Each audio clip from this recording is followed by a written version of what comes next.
Hola amigos, ¿qué tal? Bienvenidos a un programa más, Misterios del Anunnaki. El día de hoy nos encontramos estrenando el estudio.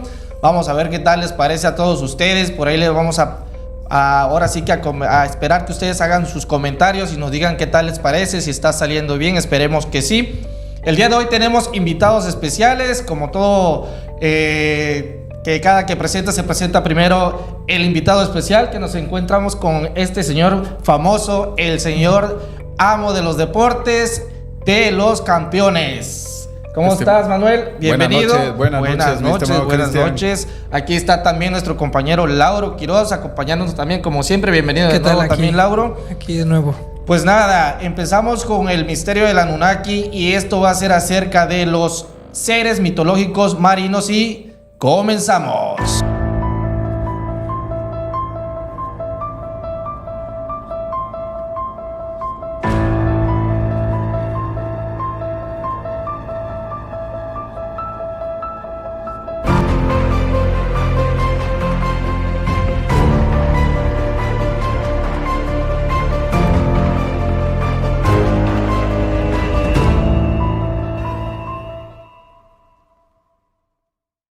Bueno, pues como les habíamos prometido que cada semana iba a ser un misterio diferente, pues en esta ocasión nos toca acerca de las mitologías de los marinos, que en muchas ocasiones aquellas personas que se sumergen al océano y se van en diferentes lugares, diferentes océanos, anteriormente nos platicaban de seres mitológicos que son extraordinariamente grandes, y pues hoy traemos algo así como que un mix de algunos seres que ya habían salido en otras ocasiones en algunas novelas que hemos conocido, muy famosa por cierto, y otras que son acerca de los seres nórdicos.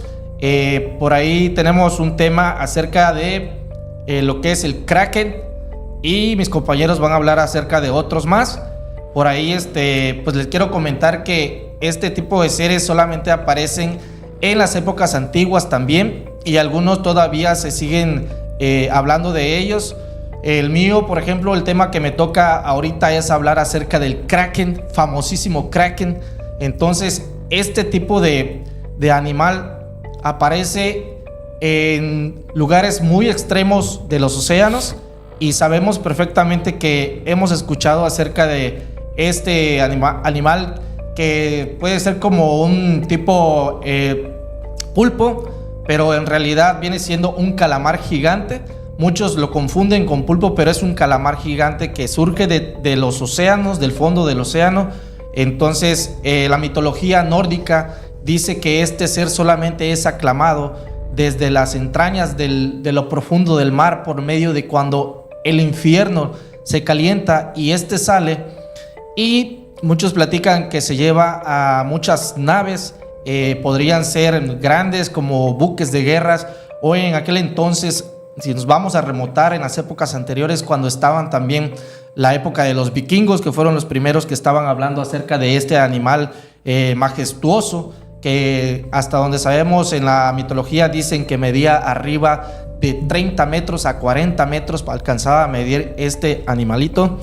Yo le digo así porque ahorita lo alcanzamos a conocer como si fuera todavía de 7 metros u 8 metros, un poquito más largos. Dicen que han estudiado, los han encontrado de 14 a 15 metros.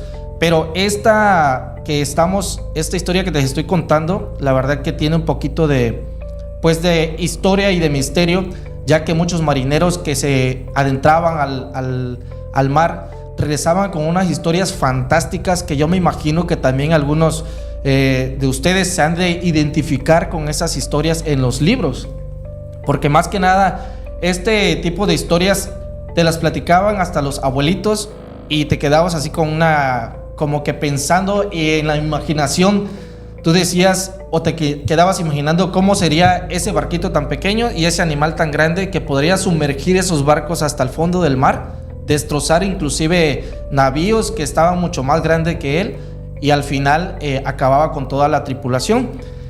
Tengo unos datos por ahí que dicen que los últimos que han visto fueron en el 2012 y 2019. Quiero aclarar que no es la misma dimensión que nos platican en las historias mitológicas, que estos que han visto todavía son como de unos 7 a 8 metros, son muy inteligentes, no les gusta que los graben. De acuerdo a los científicos que se dedican a esto, ellos dicen que tienen la inteligencia algo avanzada de lo que pueden ser los animales marinos acuáticos, pero de lo profundo, de lo más profundo del mar. Y entre ellos, ¿dónde se alcanzaban a ver estos animales o dónde se pueden alcanzar a ver en lo más profundo? Es en el área de Noruega y en Islandia, en donde, de acuerdo a algunos investigadores, es donde más se aparecen de estas dimensiones. Entonces, pues nada, decirles que este Celáfodos puede medir una majestuosa, así como nos contaban las historias de los nórdicos, les repito, pero más sin embargo nos quedamos con esas historias así que son como leyendas, ¿me entienden? Un tipo de leyenda que simplemente te acuerdas y te daba terror cuando te platicaban, no sé, algunos que viven por ahí cerca de los mares, cerca de las playas, y se quedaban con esa idea de que si los invitaban al mar probablemente se iban a encontrar con un tipo de esta especie, y pues les daba temor de que no fueran a regresar. Algunas personas marinas, de los marinos, platican esas historias, pero también los relataban con un poquito de poniéndole más salsa a sus tacos, de que si se encontraban con a lo mejor alguno pequeño, pero ellos sabían que les estaba afectando a su barca, a su navío. Entonces pues ellos platicaban la historia de cuando regresaban y se las contaban a los pobladores. Los que estaban ahí llegaban a los bares y les decían historias mucho más extremas de lo que era. De ahí surge entonces lo que es esta historia acerca del famosísimo Kraken. Yo creo que yo, si alcanzo a ver un Kraken, ¿qué haría? Pues me compro una coca y me compro un agüita mineral, ¿no? Pues así está el tema del Kraken.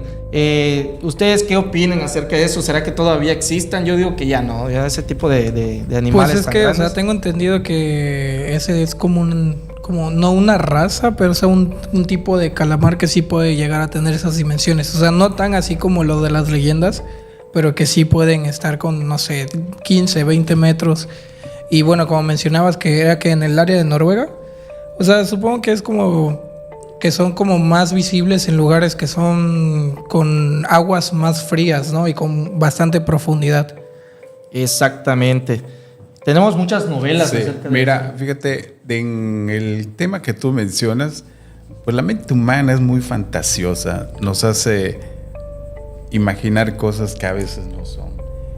Y a veces hay cosas que superan la realidad. Si nos vamos a ese tipo de explicaciones, vamos a decir científicas o de recreación, pues debes de tener en cuenta que mucha gente que no lo conoce o no lo ha visto o no sabe si existe, pues se quedan con la idea del Kraken que apareció en la película de Piratas del Caribe. Entonces, famoso. Eso es lo más viable, lo más cercano a pensar en una criatura marina de ese tipo. Si recuerdas en la película de Piratas del Caribe, si mal no recuerdo, creo es el cofre de la muerte o algo así, donde el capitán Barbosa llama a sus marineros y ellos tienen la manera de cómo comunicarse con el Kraken. Uh-huh. Impulsan una barra desde el barco como un sonar hacia el fondo del mar, y ahí es donde viene el Kraken y le dice el capitán Barbosa a sus marineros: vean de lo que va a suceder a continuación. Y en un 2x3 salen los tentáculos del Kraken y, como tú dices, despedaza la nave de los otros marineros en un 2x3, los lleva al mar y se pierde la embarcación y los devora. Entonces la mitología habla del Kraken como un ser majestuoso, como tú lo llamas, o de terror, porque sus fauces son unos dientes tan afilados, tan grandes, que al momento de abrirlos se tragaban a los marineros en un 2x3 y despedazaban a naves enteras, como tú dices. Eso es algo fantasioso y nos llevó a la imaginación que Disney nos los presentó mediante una película. Sí, y aparte de eso, yo ahora sí fantaseando, como dicen, Yo me imagino que si el Kraken no se alcanzaba a devorar todo lo que era la tripulación, vi un video donde igual fantaseaban y decían que se los llevaba hasta el fondo del mar, al mar, y prácticamente en su cueva ahí los guardaba hasta que volvía a tener hambre y ya saciaba su apetito. Y posteriormente, si ya le volvía a dar hambre, es cuando volvía a surgir, se volvía a topar con algún navío, y pues ahí era donde los agarraba, ¿no? Pero pues es parte de la mitología del Kraken, el monstruo mitológico que engullía a los barcos enteros. Se trataba de un tipo de calamar o de pulpo de 8 brazos tan grandes como una casa, capaces de tragarse a un humano y de llevar a lo profundo del océano un barco completo. Imagínate que un barco se desaparece y luego que si había algún tripulante que sobrevivía y te contaba la historia que no alcanzó a ver bien, que solamente vio porque hasta eso se contaba que dejaba la mancha en el agua, y por eso decían que era un calamar, porque todavía el agua se volvía demasiado negra, y de ahí era donde salían los tentáculos, y hasta donde dicen también los tentáculos tenían como tipo púas donde enganchaba a los barcos y era como se los llevaba hasta el fondo, y ahí era donde los despedazaba. Algo muy diferente a lo que nos platican de otro tipo de especies de animales grandes, majestuosos. En este caso nosotros tenemos por ahí, ahorita en la actualidad, ¿no? Pues solamente los más grandes, ¿no? Tiburones grandes, tiburones ballenas, tiburones los que alcanzamos a conocer, que supuestamente son los que más le temen cuando los encuentran, son los tiburones grises o las orcas. Y en realidad, pues yo nunca lo he vivido ni espero vivirlo. No sé cuál de todos son los más feroces. Lo vamos a investigar, pero hasta donde yo sé son las orcas marinas las que son más feroces arriba de los tiburones grises. Y entonces, pues nos deja eso a la imaginación, a pensar de que cómo era que sobrevivían esos naufragios, porque si había alguien que sobrevivía era porque ya era por pura magia del ser supremo, y quién sabe hasta dónde llegaba. Algunos decían que lo conocían en algunas caletas, en algunas islas ya lo tenían conocido, ubicado, que ese monstruo salía. Algunos naufragios decían, algunos capitanes comentaban que lo confundían con una isla porque era tan enorme la cabeza que nada más sacaba lo que era la parte de la frente, y a lo lejos se alcanzaba a ver como una isla, y ellos era lo que les llamaba la atención, pensando que era una isla donde podrían llegar a arribar ahí, y al final de cuentas pues se topaban con, oh sorpresa, sales hundido hasta el fondo del mar. Pues acerca de estos temas hay mucho más que les dije que traíamos, y por ahí pues tenemos otro más arriba que también creo que es muy importante mencionarlo, porque ese todavía sigue sonando, incluso ha traído muchos temas por ahí en los periódicos y en las revistas, revistas muy profesionales que han platicado de eso, y la verdad que pues todavía sigue la incógnita, pero existen todavía pruebas, porque del Kraken solamente tenemos la historia, dibujos, y solamente eso, relatos, anécdotas, pero no tenemos realmente alguna verdadera información o alguna fotografía, que en este caso pues vamos a hablar de eso, ¿no, Laura? Del tema que tenemos ahí. Ya, o sea, de Nessie, nuestro querido amigo Nessie. Entonces, creo que igual es una de las pues leyendas populares actualmente, bueno, quizás no tan actualmente, pero sí en su momento, digamos, porque la primera historia surgió en el 1933 y pero en realidad es una leyenda que ya tiene mucho tiempo ahí en Escocia. Entonces se popularizó en el 33 porque hubo una persona, no recuerdo, ahorita busco el nombre, se llama Hugh Gray, fue y tomó una fotografía de como una criatura que avistó en el lago, en el famoso lago Ness. Ya luego fue con los periódicos locales y todo, ya fue como que resurgió otra vez el interés por esa leyenda que existía ya anteriormente, y ya de ahí surgió como de que la demás gente dijo, no, sí, yo igual ya lo vi, o no sé, de que pasaban unas semanas y de que no, yo igual escuché algo. Entonces como que eso empezó a revivir de nuevo ese tema, ¿no? Luego me parece que un año después hubo otra famosa fotografía, porque la primera la vamos a presentar y de esta segunda fotografía, creo que es la más icónica que hay, que es en donde pues, se ve nada más como el mar y que se asoma la cabecita, ¿no? Esa en ese momento fue muy popular, salió igual en el periódico, pero tiempo después ya aclararon de que todo había sido un montaje, que había sido por un coronel que se llama Robert Kenneth. Entonces uno de los como personas cercanas a él dijo, no, es que esto fue un montaje, ¿no? Entonces posterior a eso, pues como se seguía la situación de que la gente seguía como que queriendo, o sea, ya quería manifestar casi de que no, que yo igual lo vi, o sea, como que se aferraban a esa idea de que sí existía y que sí querían hacer los avistamientos, pues ya era un lugar de que se popularizó mucho, llegaba mucha gente, todo el tiempo iba gente y turistas con cámaras. Entonces, yo creo que fue por eso de que tuvo mucha popularidad, porque no tanto así como por de que, es que es una criatura, ahora sí que... No es mitológica tampoco. Bueno, pues mitológica en el sentido de que se supone que decían de que podía ser un plesiosaurio. O sea, ahora sí que un dinosaurio, ¿no? O algo, de los últimos que quedaban, ¿no? Sí, de que podría estar sobreviviendo. También se teorizaba de que podía ser una anguila gigante. También de las fotos, de la primera foto, se ve en realidad que es como una cola de un ser muy grande, ¿no? Pero también decían de que depende de la perspectiva o depende cómo se podía observar bien la imagen. Incluso se veía la cara como o la cabeza como de un perro que iba llevando como una tipo vara o rama en la boca y que iba nadando. Entonces eso es como lo que hacía ese bulto y como esas ondas en el lago. Entonces no sé, por ejemplo, tú que me quisieras comentar sobre qué has escuchado sobre Nessie. Pues fíjate que yo tengo una teoría que probablemente sí haya sido un tipo de dinosaurio, porque ya ves que yo luego ando ahí como que creyendo las cosas que nos dicen, porque ya cuando lo ve uno y lo ven dos y lo ven tres y lo comparten cuatro, pues ya como que se va haciendo creíble la historia. ¿Por qué? Dice que el lago Ness es una gran falla geológica de aproximadamente 40 kilómetros de longitud por unos de 2 kilómetros de anchura. En su parte más ancha tiene 2.8 kilómetros y muy profundo en varios sitios.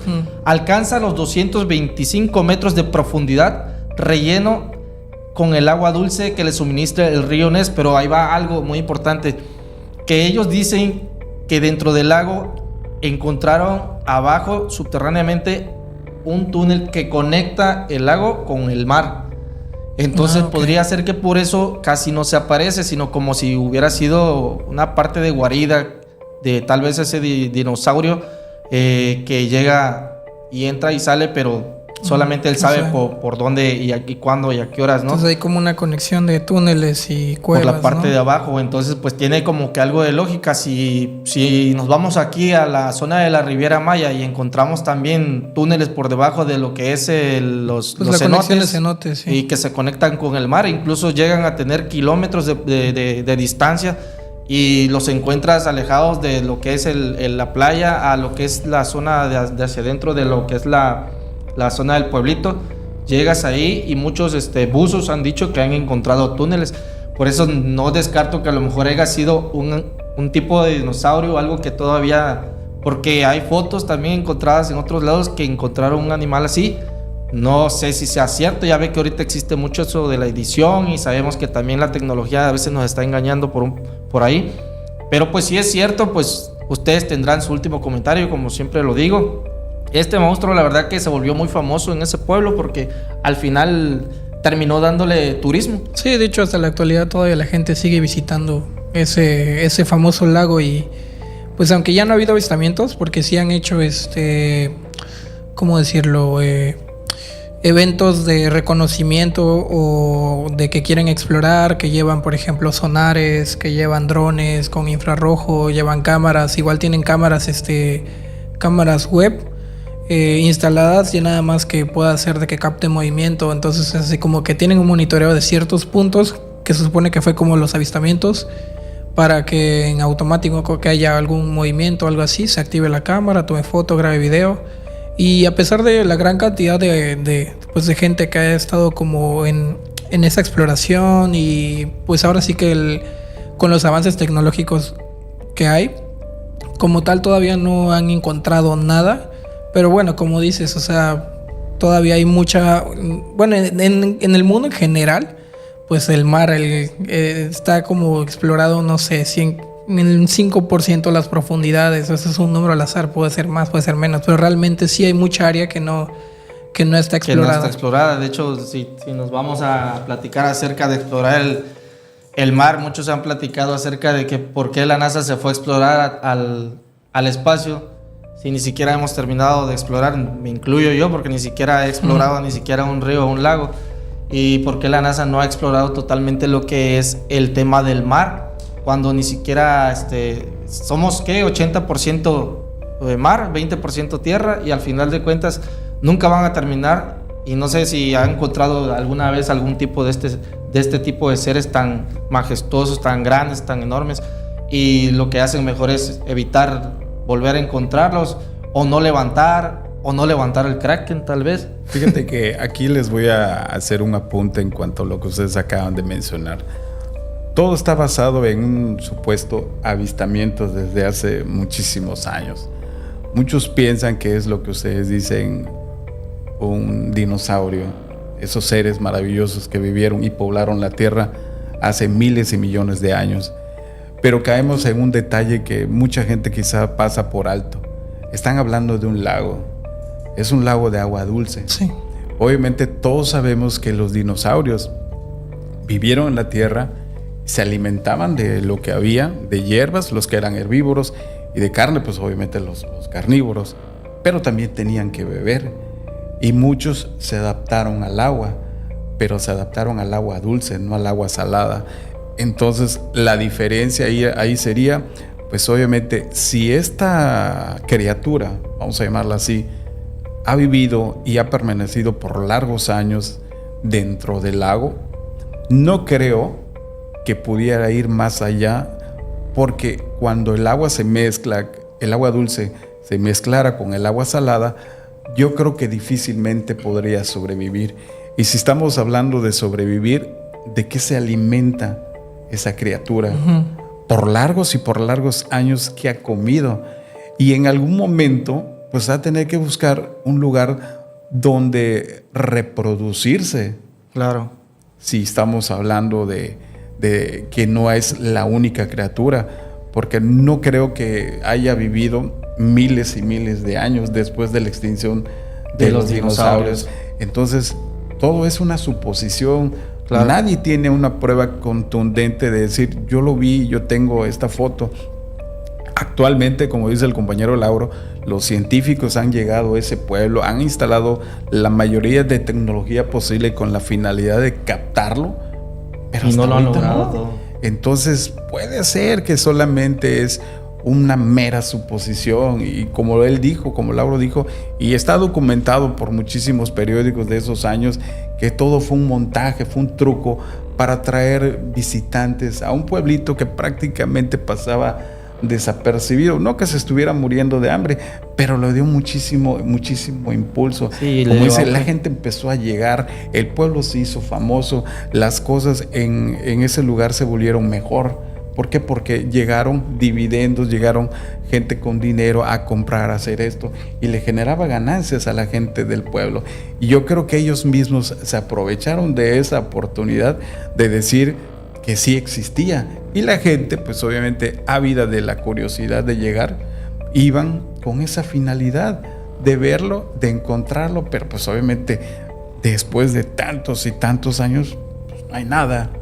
Es una mera suposición. Sí, muy probablemente haya sido eso, como comentas, que el pueblo necesitaba que algo llegara ahí para que pudieran hacerse más famosos de los otros, porque pues sinceramente algunas personas incluso a eso se dedican, ¿no? A darle fama a alguna zona para que de ahí empiece a hacer más auge, y de ahí, pues lo que te comentaba, lo que estabas comentando, que ahorita ya se dice...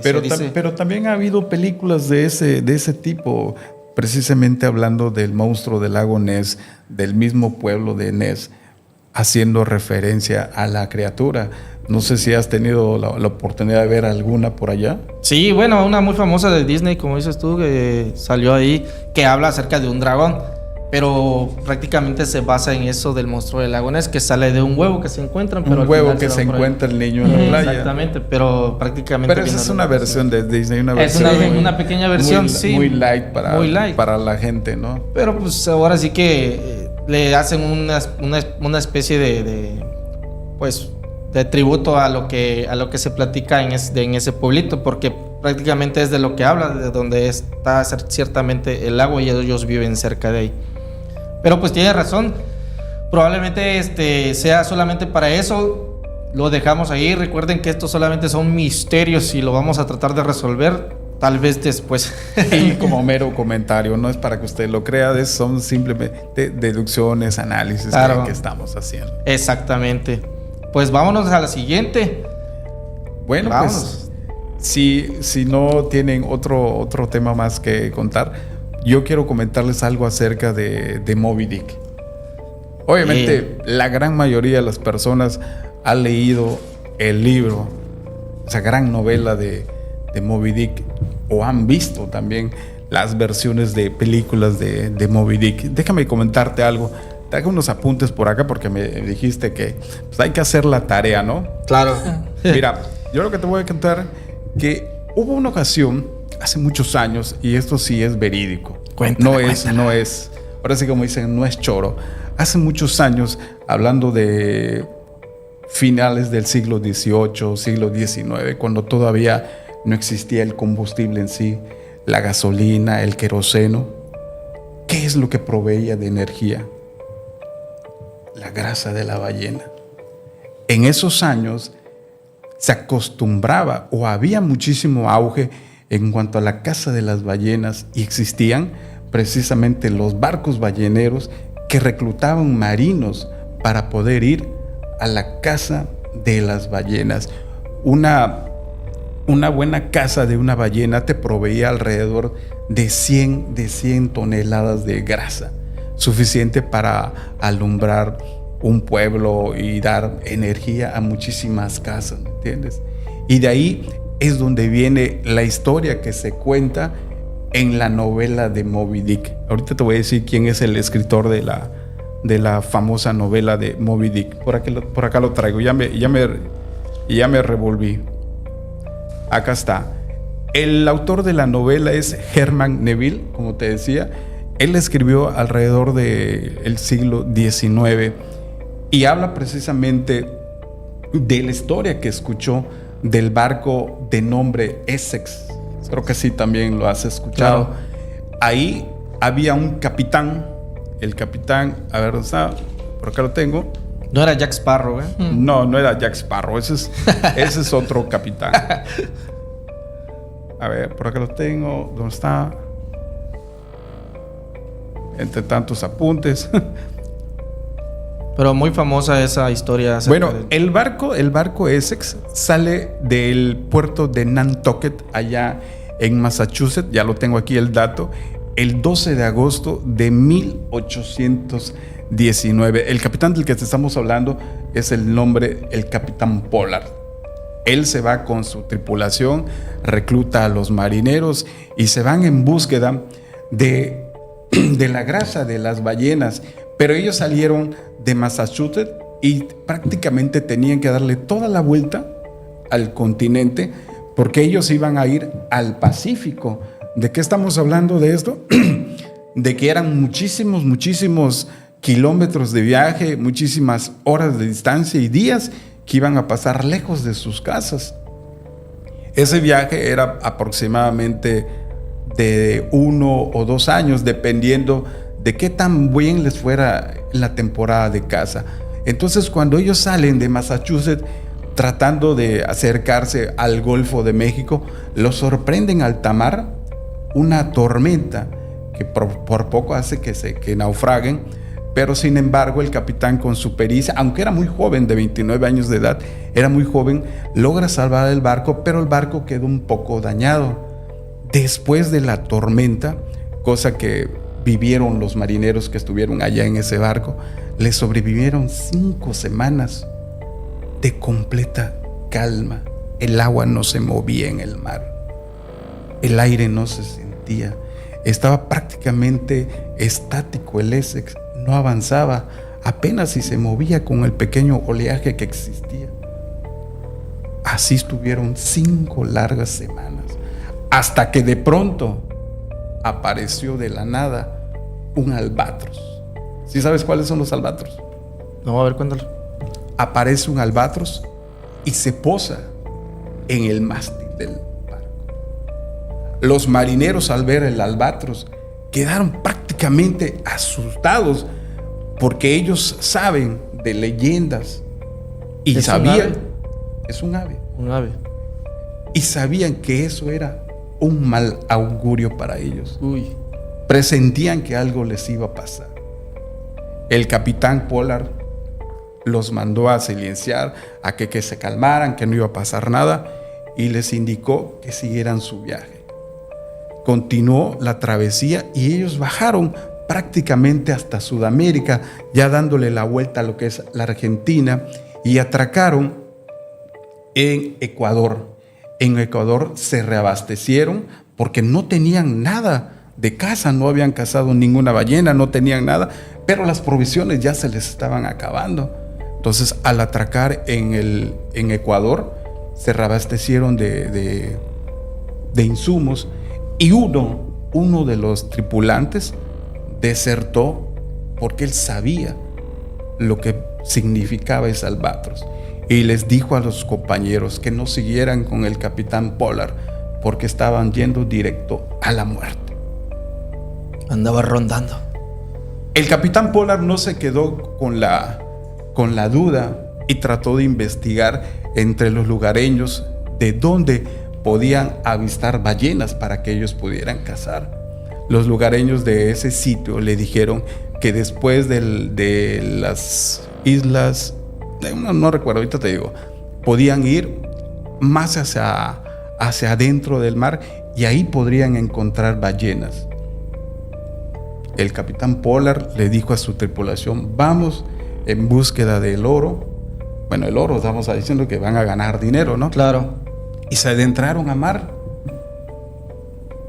Pasaron 2 o 3 meses todavía, inclusive navegando, hasta que llegaron a una zona donde habían unos archipiélagos, y uno de los marinos es que detectó movimiento de ballenas. Ahí vio el fluido de la fuente y le dijo al capitán: capitán, ballenas, este es nuestro momento, decía el capitán Pollard. Y en ese instante se dedicaron a preparar todas las armazón y bajar las pequeñas dories, así le llamaban a las embarcaciones pequeñas, a las dories, para ir en búsqueda de las ballenas. Ya estaban listos las embarcaciones, 2 habían bajado para ir a cazar las ballenas. Pero para esto, déjame decirte, no es como la tecnología que tenemos ahorita, que arpones automáticos y esas cosas, no. Todo lo que se hacía allá, mi estimado Cristian, era manual. Los hombres salieron con sus arpones, con sus lanzas prácticamente, sus sogas, y era así la lucha del hombre contra la bestia. Vamos a llamarle bestia porque estamos hablando de una ballena que pesa cientos de kilos. Sí. Entonces, es tu vida contra la de ella, pero ellos iban en la búsqueda de cazarlas. Estaban en eso cuando de repente surten el impacto y se dan cuenta que algo les pegó.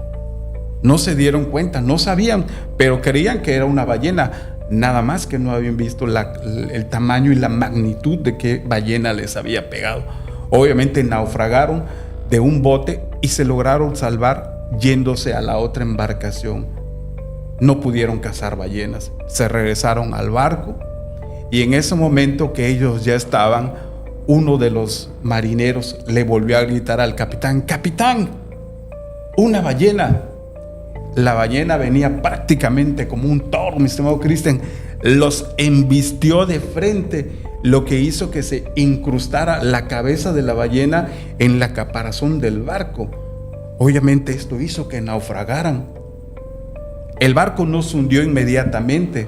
La ballena logró zafarse y huyó, y en ese momento el capitán Pollard es cuando se dio cuenta que era una ballena albina, la ballena blanca, la ballena asesina, como muchos la conocían, Cachalote. como Moby Dick. Sí. El capitán Pollard reclutó a sus hombres, los que quedaban, y les dijo: vámonos, el barco se va a pique, se va a hundir. Y entonces ellos lograron subirse a lo poco que quedaba, pero estamos hablando que las Doris eran unos cayucos, unas embarcaciones pequeñas. Y estamos hablando que ya habían pasado como 3 o 4 meses que estaban en el mar. Así que imagínate a qué distancia de la tierra estaban. ¿Y cómo iban a regresar? Si solamente tenían los remos y poquita comida, poquita agua que lograron rescatar. Afortunadamente para ellos, como empezaron a contar, rescataron las cartas de navegación para que sepan cómo regresar. Pero aquí es donde vino el principal problema. Los alimentos y el agua empezó a escasear. Todo eso lo contaron después, porque fueron falleciendo poco a poco. El sol les quemaba la piel, los tostaba, se morían de hambre. El primero que falleció, como lo cuenta la historia, en los métodos de los marinos, los cosieron en un saco y los tiraron al mar. Al segundo hombre que falleció, también lo hicieron lo mismo. Pero el tercero ya no. ¿Ya no la libró? No, ya el alimento. Ya no. No, ya no la libró de que le ya fuera no, bien. ya no lo tiraron al mar. Ya ¿no? era alimento. Porque ya no tenían que comer. Sí. El capitán Pollard dijo: que Dios nuestro Señor nos perdone por lo que vamos a hacer, pero tenemos que vivir. Sí, la Y supervivencia. se empezaron a comer a uno de sus compañeros. Y así pasó el siguiente y el siguiente, pero después ya no se murió ninguno. Y tuvieron que jugar a la ruleta rusa. Uno de los marineros que le tocó la mala fortuna de salir sorteado era familiar directo del capitán Pollard. Le quedó de que él tenía que tirarse un disparo para que sus compañeros pudieran seguir viviendo. Así lo hicieron. Desgraciadamente pasaron muchas y muchas semanas sin que pudieran ellos tocar tierra firme, hasta que en una de esas partes encontraron un islote y lograron estar ahí unas personas, pero los otros ya no quisieron regresar con el capitán. Ellos dijeron: yo quiero quedarme aquí. Si mal no recuerdo, en la historia que nos contaron fueron tres personas que se quedaron en la isla, pero el capitán insistió en que tenían que regresar. Ellos ya no contaron con tanta suerte, porque al final solamente quedaban 2 personas. Hubo un barco que los rescató, y cuando los encontraron, la escena que describieron era sumamente aterradora. El capitán que los vio dijo que parecía que estaba viendo a 2 perros que estaban peleando un hueso. Y era precisamente eso lo que estaban peleando. Canibalismo un hueso puro. Porque ya era canibalismo puro. Esa fue la historia que escuchó Herman Melville, y la tradujo a la novela de Moby Dick. Obviamente le cambió muchísimas cosas, pero nos dio a entender de lo mismo. En la novela de Moby Dick, él habla de otro capitán, habla de... Cambió el nombre de los personajes. Cambió ¿no? un poquito los personajes para no herir susceptibilidades. A ver, por acá lo tengo. En la novela, él menciona a un marinero novato de nombre Ismael, que se embarca en el ballenero Pequot, y ahí conoce a Quickley, que era un indio americano con el que hace muchísima amistad. Entonces ellos se embarcan y conocen al capitán, ¿cómo te dije que se llama? El capitán Ahab. Ahí es donde él cambia los nombres. El capitán Ahab es el que ya había sufrido el ataque de la ballena Moby Dick. No cuenta en la novela cómo fue el ataque, pero él invita a la gente a que fueran a cazar con ellos ballenas, porque están hablando de algo similar, de la venta de la grasa de la ballena en esos años que te decía. Entonces ellos se embarcan con el capitán Ahab, pero el capitán Ahab va en búsqueda de venganza contra Moby Dick. Sí, obviamente llegan y encuentran a Moby Dick y todo, pues es la historia que se conoce de la novela, ¿no? Claro. Pero al final de cuentas, Moby Dick termina con el capitán, con el navío, los hunde, prácticamente lo mismo de la historia. Y al final de cuentas, el que termina relatando la historia, pues es Ismael. Curiosamente, uno de los sobrevivientes. Sí, fue de los sobrevivientes. Curiosamente, la ballena sí existió, mi estimado Cristian, y te dije que la lograron sacrificar en el año de 1834. Para los que no han leído la novela, para los que no han tenido tiempo de eso, pues también pueden ver un poquito la película de Moby Dick. De hecho, hay una versión ahí, creo que en Prime Video, sí, acerca de eso. Está un poquito larga, sí, dura creo que casi como 3 horas. Está dividida en 2 partes, sí, pero es muy cercana la adaptación de la novela de Moby Dick. No, y está muy interesante, y la verdad que la forma en la que nos las cuenta pues nos deja así con la piel chinita también. ¿A poco no la leíste? Sí, la leí, la verdad que estaba yo recordando todo eso, y aparte de eso, la película está muy larga, te digo que dura cerca de 3 o más de 3 horas, un poquito, pero está muy emocionante, la verdad que no se arrepienten, como decía el Doctor Strange, se la recomendamos, la película de Moby Dick y la novela también. Saludos al Doctor Strange que nos esté viendo por allá, cerca de donde esté, pues un fuerte abrazo. Y pues fíjate la fusión que hacemos, la novela de Moby Dick con el Kraken, y acerca del ser de acá del lago Ness. ¿Te imaginas? Yo quisiera hacer el llamado a aquellos que se dedican a hacer películas, ¿por qué no hacen una fusión como la que hacen de King Kong con Godzilla? ¿Te imaginas que se encuentran estos 3 seres marinos en una novela o una película? No sé, el Kraken agarrando a Moby Dick y luego se mete también el monstruo del lago Ness. Es pura ficción, pero esta creo que es más recomendada, la novela del Moby Dick, porque como dice él, al final sí la encontraron. Y en este caso, lo que estamos platicando del Kraken y el monstruo del lago Ness, pues no hemos tenido ahora sí información que sí se haya encontrado. Pero pues ustedes tienen la última palabra, la crítica, comenten, por aquí estamos viendo varios comentarios. Perdón que te interrumpa, hay algo que olvidé mencionarlo. Coméntalo. Dentro de todo el asunto de Moby Dick, el capitán Ahab nunca mencionó en la novela cómo es que había perdido la pierna, pero él sabía dónde encontrar a Moby Dick. Entonces, dentro de ese viaje que ellos habían hecho, los marineros, a las islas de... no recuerdo el nombre, Moby Dick era como un ángel guardián de las ballenas. Al ser más grande, es el que las protegía. Obviamente, cuando Moby Dick, pensando en instinto animal, detecta al navío, pues por eso los ataca, porque sabía que las iban a cazar, porque sabía que las iban a dañar. Entonces Moby Dick era un macho, era una ballena macho. Él por eso adopta esa actitud de defender. Los humanos lo vemos como atacar, pero él lo que estaba haciendo era defender a su grupo de ballenas. Exacto, y hasta donde yo leí más o menos es que este animal era muy inteligente, que ya traía ese roce junto con el capitán. No sé cómo se conectaban, si telepáticamente, pero el capitán tampoco la podía ver, ni él tampoco podía ver al capitán.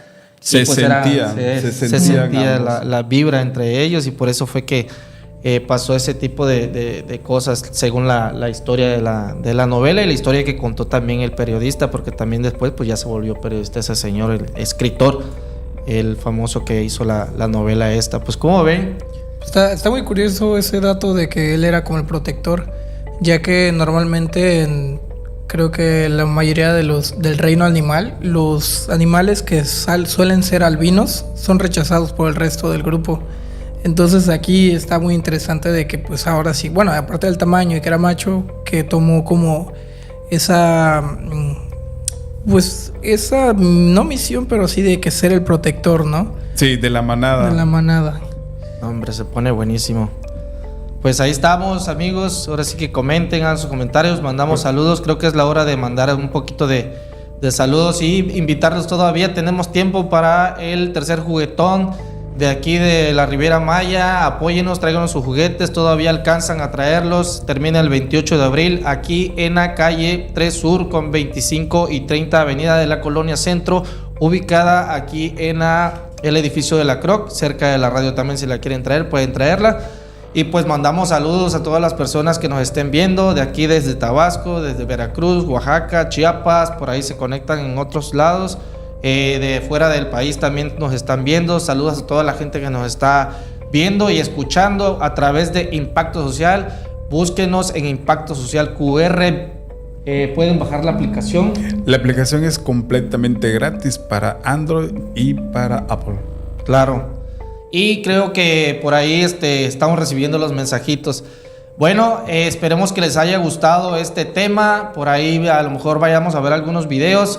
Después también nos pueden decir si podemos tener algunos temas. Mándenos, díganos qué temas quieren que platiquemos. Si se quieren acercar con nosotros y platicar algún tema, así como nuestro compañero también hoy nos contó un tema muy interesante y la verdad yo lo veí muy, muy bien relatado. Todo se escuchó muy bonito, muy bien la voz.